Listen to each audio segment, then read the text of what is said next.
Hey everybody, how's it going?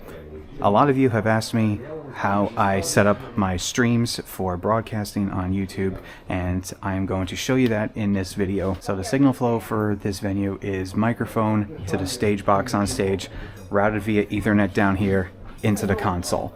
That's pretty standard across the board for any venue. So here is my signal setup from the console to the stream. So I have an output here on the console. In fact, I'll even show you. Here is my two XLRs that are in the monitor control out. I am in the monitor control out, and I will explain why in a second, but I am in the monitor control room out from the back of the console into inputs 1 and 2 of my SSL 2 Plus interface. From there, it's connected to my computer, which is a 2021 MacBook Pro M1 Max, and I am using OBS to stream, which then broadcasts on to YouTube. That is the signal flow of my audio. I'll get to the OBS in a second. So I am sure you guys are wondering why I use the monitor control output to go to the interface instead of, well, I have buses here that are available, I have a couple buses here, and I have matrices here. So I have plenty of output here to go to the interface, but I'm sure you're wondering why it is in the monitor. And it's very simple. I want you guys to hear everything that I am doing here that goes over my PA. So what you hear on the streams and what you hear on the vlogs is all that is coming out of the master fader on this console. So when I do audio for my vlogs, I set up the USB recorder. I have a external hard drive right here that records everything in high quality wave. That is the master output of this console. Whatever is going over to PA is going into here. And that is the same story what goes into OBS. So when I get a band going, I adjust the volume output here to where it's a suitable level for you guys watching on YouTube. And here's the reason why I use the monitor. I want you guys to hear everything that I do as I'm doing it. So if you hear a guitar that's being pushed, like if a guitar player is doing a solo and I'm pushing it so as to come over to PA, you guys will hear that guitar going over there.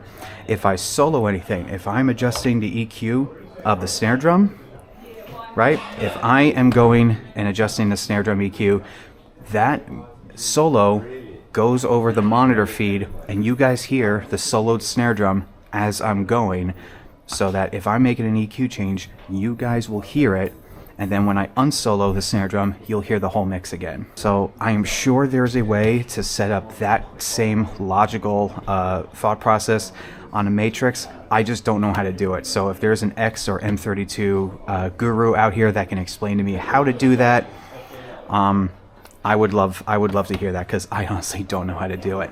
Now I'm sure you guys are probably asking a very simple question: why I don't have an independent stream mix. I can't hear clear enough here in order to give you a perfectly mixed stream. I have the capability to give you an independent stream mix. I just can't hear it properly. These are the headphones I use here, and even though these are excellent, even though these reduce the sound out here by like 37 dB, and these are amazing, the frequency response is pretty flat, so I hear everything nice and clear. What I do is I mix for these headphones here, then I hear what's going on in the PA, and that is what you guys end up hearing. And it ends up being pretty solid overall. It's not perfect. It's certainly not, as good as what I see some of you church guys out there that broadcast your worship concerts. You guys have a completely independent console for streaming that takes the split snake from the stage, and you guys mix in professional monitors and in headphones so that it sounds perfect on the stream. I don't do that. I'm one guy here. I'm mixing for front of house, I'm mixing for monitors, and I'm also doing lights. I can't physically monitor a stream mix. And I am also not collaborating with someone that can just take the IP address of this console and control it remotely for the stream. I just don't want to do that.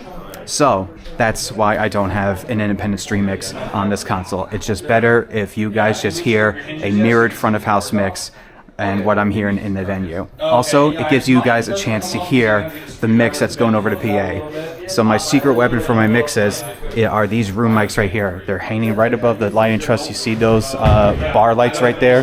They're hanging right in the middle of those.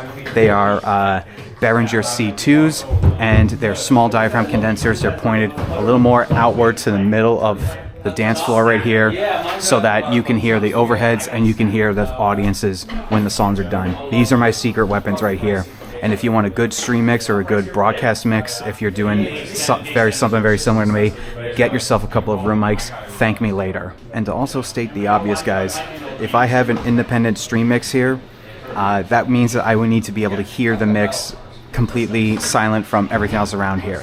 To state the obvious, it's loud as hell in here when a band's playing. So these do great, but they don't do good enough to isolate everything around me.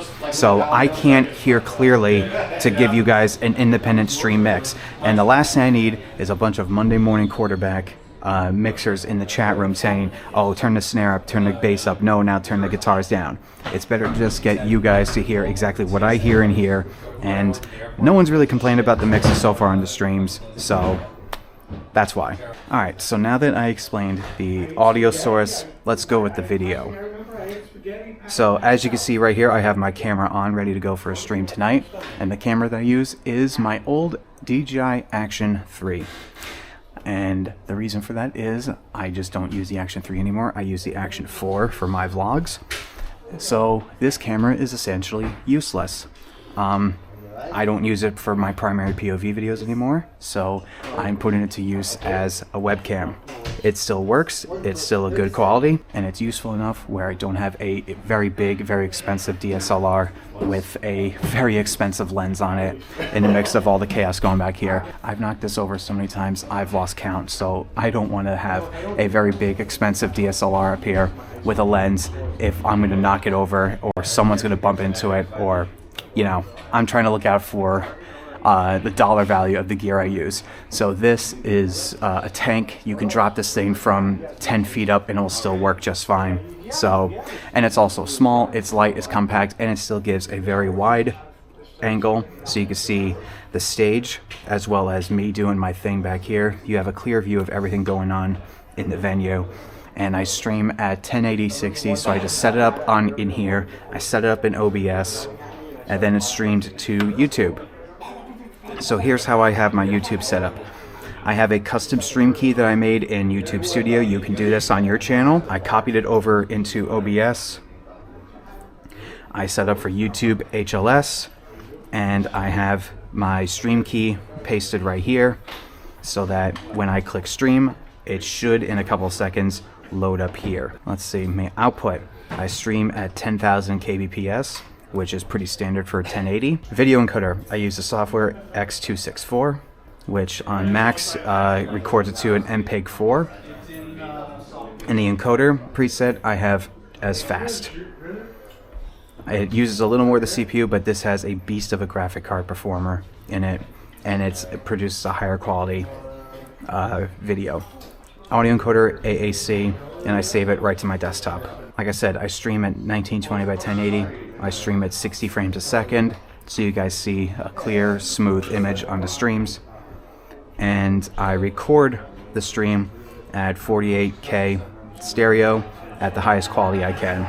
Again, using the SSL2 as my mic on OBS. And what that does is it takes any audio coming from the console into the SSL, and that treats it as basically a glorified sound card. And that's basically it, guys. That is my streaming setup. Hope you guys learned something. Catch you in the next one. Peace.